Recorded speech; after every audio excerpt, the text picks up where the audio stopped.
Мики Ивановски е прогласен за најдобар кикбоксер на петиот меморијален турнир во кикбокс во чест на Лјупчо Неделковски, кој што се одржа во Виница. Може да давам многу повише, пошто мојот стил на борба е цело време да напаѓам. Очекував оваа борба како што бев со припреми до претходната недела експлозивен да ја завршам со нокаут уште во првата рунда, но не ме послужи со здравјето, така што настигнав, но сепак и тоа е успех. На турнирот во Виница учествуваа реномирани кикбоксерски имиња од Македонија, Србија и Турција, а турнирот помина во апсолутна доминација на македонските кикбоксери. Па искрено сум задоволен затоа што мојот противник од турска репрезентација беше многу спремен и мислам дека и публиката задоволивме, дадовме одлична борба.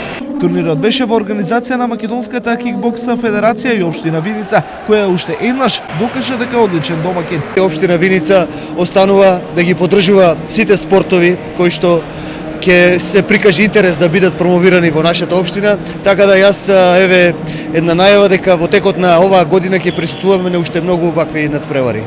Инаку, турнирот Лјупчо Неделковски за прв пат се одржал во 2010 година на 6 март во спортско-рекреативниот центар Кале, на кој што учества зелен надпреварувачи од Македонија, Бугарија и Србија.